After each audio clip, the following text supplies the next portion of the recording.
Hi everyone, I'm Janatsu and welcome to my channel. Since these are the first videos, I know they're probably gonna suck, but just like anything, when you're a beginner, you're bad. So I know I'm not the greatest artist out there, but I had a pretty decent progress with my work. That went from this to this. And in today's video, I'm gonna talk about my art journey and what helped me achieve this improvement. So relax, draw a bit, and let's get going. Okay, this intro sounded so robotic. I'm gonna have to work on that. I've been doing art for as long as I can hold a pen, and I think that's the case for most of us.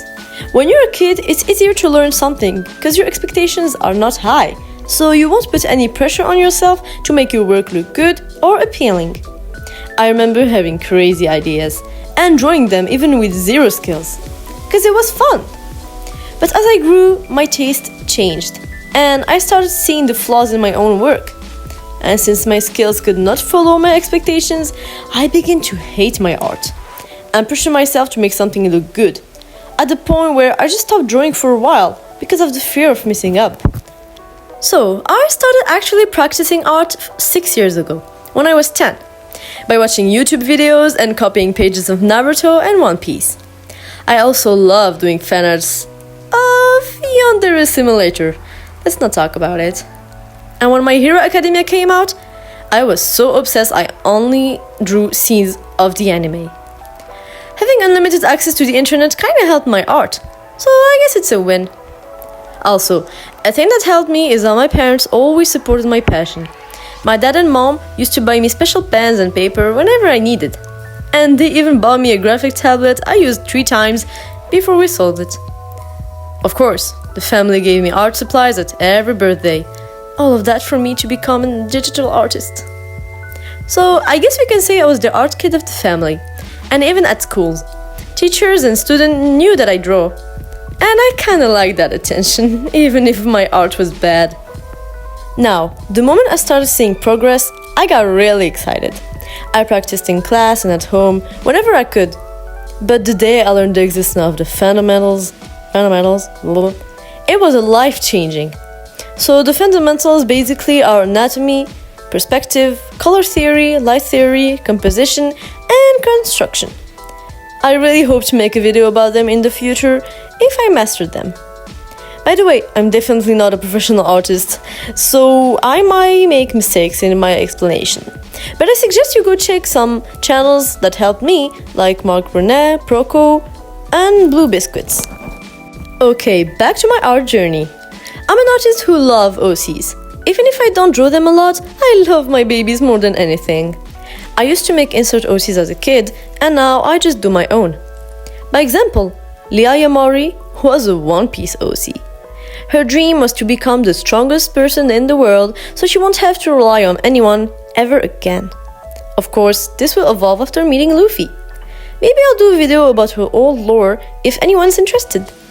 So yeah, my OC also motivated me to do some work, because I want to be able to draw crazy pieces of them and learn storytelling, to share my ideas with the world. Because at the end, anime, cartoons and comics characters are just OCs who became more than ideas. Now that I have my characters, it's time to practice with them. So like I said, practicing the fundamentals is what helped me the most. Even if I hated the word study toward art, I knew I had to do it. Like this speed paint of Pomni and Jax from the Amazing Digital Circus. If you notice, I'm going to do 2 versions. The first color with no shading, just basic rendering and background. Because I got lazy. And at the end, I actually put some lights and shadows logically and a background while adjusting the values. And you see how adding these fundamentals to the drawing made it way better. And I applied these rules to the rest of my work. Right now, I have big problems with complex backgrounds, perspective, hands, and character design. Because yeah, character design is also an important point in growing your art skills. Like you can see, my OCs are pretty basic. I mean, all but Leah, who I actually gave thought to her design, but didn't make a full drawing yet. So, to be honest, this YouTube channel is not really me telling you how to do things, because I'm not good at everything. No, it's more me and y'all growing together, cause I definitely can't do a character design video when mine look like this. So I will get better and I won't gatekeep my ways. So yeah, I didn't really know what to do with the first video, and I know it's probably boring, and I'm going to look at it some months later or years later and be like, oh man, I was cringe, or I sucked. Anyway, I had fun making this video and I hope you did listening to me yap. My time posting schedule is gonna be very messy, because I had the wonderful idea to start this channel with the beginning of school. Take care, hope to see you again, and goodbye!